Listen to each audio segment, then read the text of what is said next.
Le groupe terroriste Hamas a perdu le contact avec 2 otages israéliens qu'il tenait en otage pendant des frappes aériennes intenses d'Israël à Gaza City durant les 2 dernières journées. L'aile armée d'Hamas a appelé Israël à mettre fin aux frappes aériennes pendant 24 heures à partir de 18 heures localement, afin que des efforts puissent être menés pour retrouver les otages. Les 2 otages, Matan Angrest et Omri Miran, ont disparu durant des opérations militaires intenses d'Israël dans 2 quartiers de Gaza City. L'Hamas a annoncé la perte de contact avec les otages en raison des opérations militaires brutales et violentes dans les quartiers de Sabra et Tal Alawa pendant les 48 dernières heures. L'appel à mettre fin aux frappes aériennes vient alors que les chars israéliens ont pénétré plus profondément dans les districts résidentiels de Gaza City le dimanche, se rapprochant du cœur et des parties occidentales de la ville où plusieurs centaines de milliers de personnes se sont abrisées. Le bilan provisoire de la guerre a atteint plus de 66 000 morts, selon les autorités de santé palestiniennes.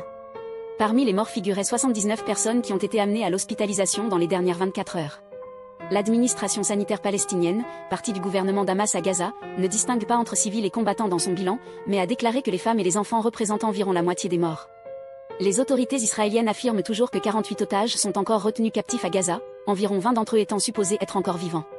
Au cours de ces dernières discussions à l'ONU, le président américain Donald Trump a annoncé qu'il allait partager un nouveau plan pour mettre fin à la guerre lors de sa réunion avec le premier ministre israélien Benjamin Netanyahou au prochain rendez-vous au Pentagone.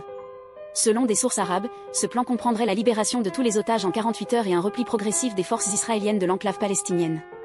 Les négociations pour mettre fin à la guerre ont été en retrait depuis que Israël a visé des négociateurs d'Hamas dans la capitale qatari.